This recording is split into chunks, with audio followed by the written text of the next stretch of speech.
Hello! Okay, so I had a completely different plan for this week's vlog, namely that I would actually have time to make a full-fledged vlog with my actual opinions on stuff. But unfortunately, I am moving this week, and so I barely have time to do things like put food in my mouth and chew and swallow it. So as a result, I decided to do a book tag, and if you're not on BookTube a lot, what that usually means is you'll get a list of sort of prompts and you have to find a book that you have or a book that you like that fits that prompt.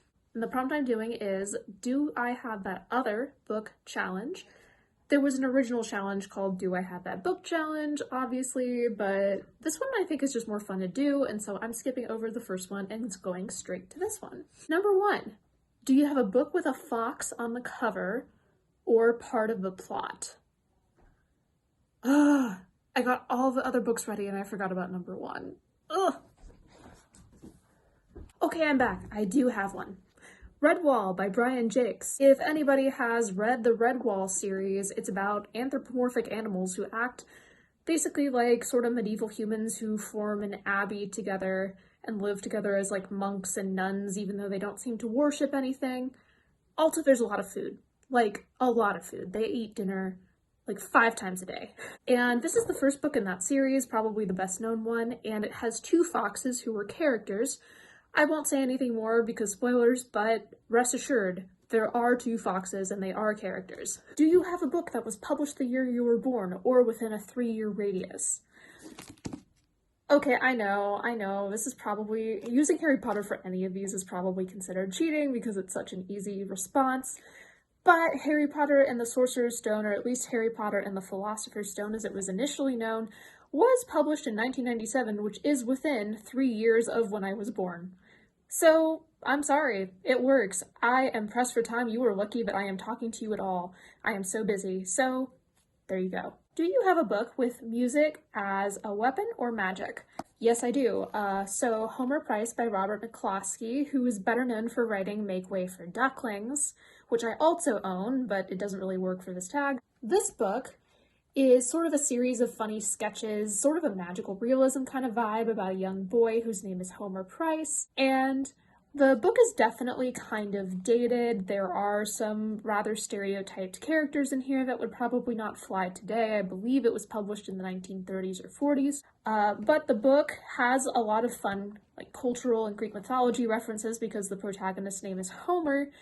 And it also has some fairy tale references. One of these is a man who comes through town and the librarian is convinced that he is actually a man out of a story, and she thinks he's Rip Van Winkle, but it turns out he's actually the Pied Piper of Hamelin, and so he plays all the children out of town. So yeah, that's Homer Price. Do you have a series with mismatched covers? Yeah, so I have a couple of these, and one of them is the Cronus Chronicles, which were written sort of in that Greek mythology middle grade boom we had probably, I don't know, like 10, 12 years ago. And the Cronus Chronicles were not nearly as well known as the Percy Jackson series, but I think that they're almost as good. And they're really fun reads. I really like the writing. It's very whimsical, but I haven't read them in a long time. So maybe if I read them now, I'd feel differently. Who knows? But again, as you can see, I have 3 different covers of exactly the same series. And this basically just happened because I picked up, I think, the first one at a school book fair, and then maybe the second one at just a bookstore, and then the third one, a few years had gone by and they decided to re-release all of the covers, but I already had the first 2. I kind of like mismatched book series. They're fun, they're quirky. Do you have a book with a shapeshifter? Yeah, so Serafina by Rachel Hartman is one of my very, very favorite books ever. And it is about dragons who live among humans as humans, because dragons can actually take on human forms in this book. And Serafina is the child of a dragon and a human, and her father actually didn't know her mother was a dragon until she died giving birth to Serafina. At least, I think that's how it goes. But anyway, these books are really excellent. The writing is good. The world building is honestly some of the best I've ever seen. I really like how this book takes the idea of dragon shapeshifting and taking human form and kind of plays with it a little bit, because it goes into the idea of half dragons, which many people think are an impossibility, that dragons and humans can't intermingle and breed, but they can. And also dragons in these books are very logical and detail-oriented, and they think that humans are like way too touchy-feely and emotional. And so that's an interesting dynamic as well. Do you have a book signed by the author? I do. Turtles all the way down. Here is the proof. I personally believe that this is John Green's best book. It may not be my favorite of his. I think that The Fault in Our Stars just kind of hit me at the right time in my life where I just sort of needed to hear what it had to say. But if you're looking at it completely objectively, I do think that this is the best one. Oh, by the way, I'm definitely planning to do a video about all of John Green's books. I have an idea I've been playing with for a while, so stay tuned for that. Do you have a book with a mostly red cover? Here. I promise, it's red, look.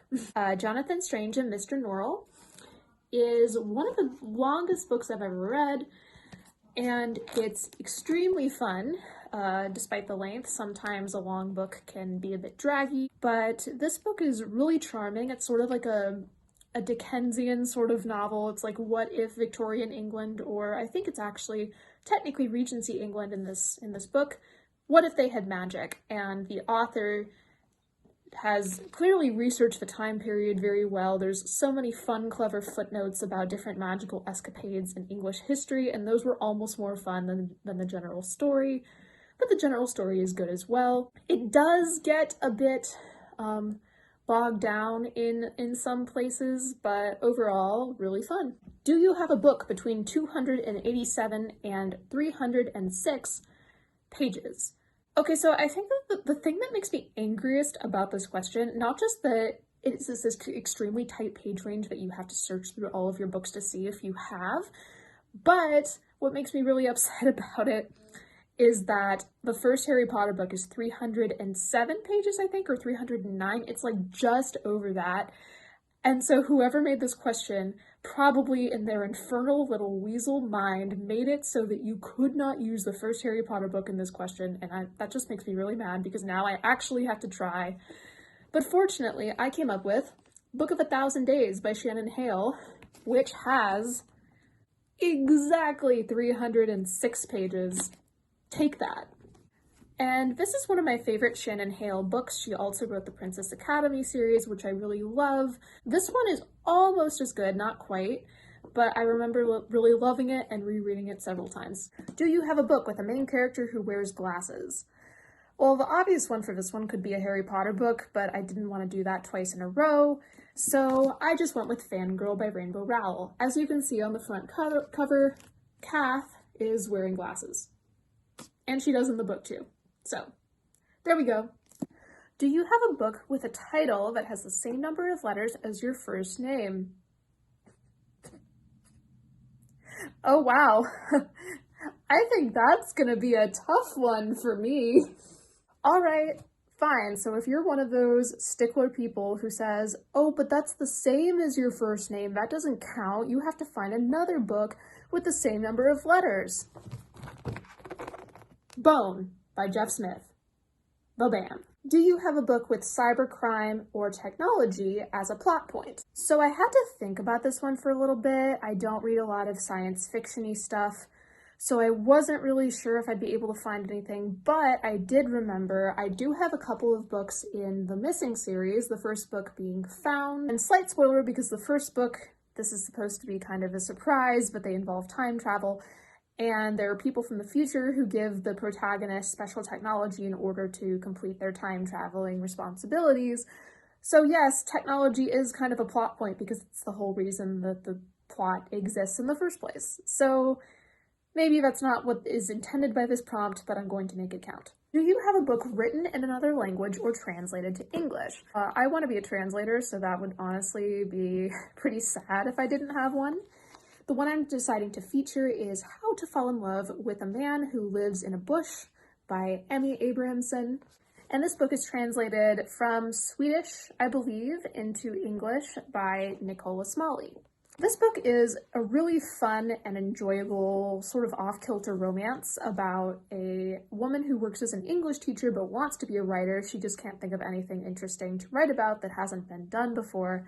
And she meets this guy living in a bush and strikes up a romantic relationship with him. So I really enjoyed it. It's Nice for if you just want to read something in a single day, and if you don't want to think about a lot of the really horrible things that are going on in the world right now, good choice for that as well.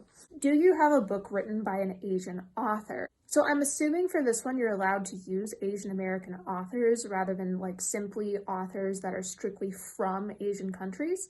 And if that is the case, Little Fires Everywhere by Celeste Ng was the first book I thought of that I own. I love it. I've read it a couple of times because my book club recently read it. Highly recommend it. But if you're going by the rule, oh, it has to be an author from an Asian country, not necessarily Asian American, I also have Love in a Fallen City by Eileen Chang, who is Chinese, and it was translated by, yes, Karen S. Kingsbury. Do you have a book with a moon on the cover? So this one actually, like, it sounds like it should be really easy. I was like, of course I do, but it took me a very, very long time to actually come up with something. But Princess Academy, The Forgotten Sisters by Shannon Hale, just like Book of a Thousand Days, you can see very clearly that is definitely a moon. So there we go. Do you have an illustrated children's book? I actually have several because I have kept a lot of my books from my childhood.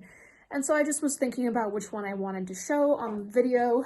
I decided on The Ultimate Eloise by Kay Thompson, illustrated by Hilary Knight. I don't know if anybody has seen the Eloise movies, which were made for TV, like ABC Family maybe a while back, but I've seen Eloise at the Plaza and Eloise at Christmas time several times, especially Eloise at Christmas time. And these books were an integral part of my childhood. They're really fun. They're basically about this this 6-year-old spoiled girl who lives in the Plaza Hotel in 1955. And she's kind of snotty, but also like very intelligent. And I think she is quite caring as well. So they're fun. They're enjoyable. Do you have a collection of fairy tales or myths? Again, I have several, but the one I decided to feature, oh boy, it's big, is what does that say? It's backwards.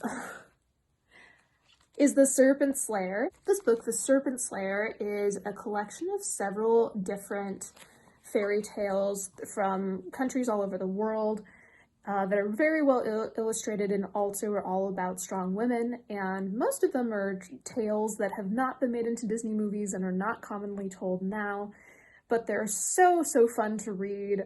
Some of my very, very favorites as a kid. I've reread this several different times. I think my favorite story in the collection, I don't know, my classic favorite is The Rebel Princess, because it's about a princess who becomes like a pirate queen and becomes the ruler of a kingdom, and all while looking for the man she loves, and that's just a super cool adventure story. But I also really love intellectually The Marriage of Two Masters, which is about a woman who is so intelligent that her suitors don't know what she's saying. And a man hears about her from a distant land and decides he wants to try to talk to her. And so he meets her father on the road and says lots of confusing things her father doesn't understand. And it's so sweet. I love it so much. Do you have a sci-fi or fantasy book with an alliance between races? This one was a difficult one for me to decide what to do because I was just not very clear on whether it meant like two different races of people in general coming together, or people who happen to belong to two different races who come together for a common cause in a fantasy novel. And because I was not able to really answer that question, I just sort of grabbed what I thought might work. And The Once and Future Witches is a book that I very recently finished, like a couple of days ago. I'm going to talk about it in my January book wrap-up very soon. This book takes place in the late 1890s, and it does feature many white women and also many black women coming together and fighting for the right to practice magic in peace. So I'm just gonna say that counts. If it doesn't, you can just like disqualify me and kick me off YouTube or something, I don't know. Do you have a book with a narrow front cover? Defined as paperback with a front cover that is slightly trimmed shorter or narrower than the rest of the book. Yes, I do have that. Fire, which is the second book in the Graceling series, has a trimmed front cover, at least my copy does. And I'm super excited because I loved this series so much as a teenager. One of my best friends from high school, our friendship started because we had a really long conversation about this series, and there's a 4th book coming out after probably 10 years, I don't even know. And it's coming out this year, so I'm very excited to read that. Almost done, we've got 2 more. Do you have a book that includes the first chapter of the sequel? My copy of The Lightning Thief includes the first chapter of The Sea of Monsters. It doesn't have the chapter title featured with it yet, but I think the rest of the chapter is basically the same as The Sea of Monsters. So there. Do you have a book with a broken spine? I have several books with broken spines because a lot of my books are old and I've read them so many times that they've started to fall apart.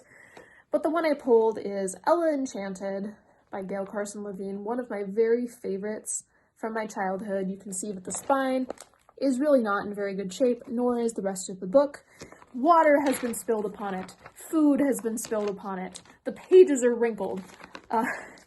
It is certainly a well-loved book. Okay, so that was the Do You Have That Other Book tag. I kind of cheated with this one because I think you're supposed to show your entire bookshelf and you're supposed to look for the books in real time so people can watch you like making a fool out of yourself. But I honestly don't have the time for people to laugh at me. So that's how this is gonna go. Sorry, everyone. Don't worry. There will be plenty of chances for you to watch me humiliate myself at other times on this channel. So I have to get back to moving my stuff to a different place. So thank you for watching, if you are still watching, and I hope you have an excellent week. Bye.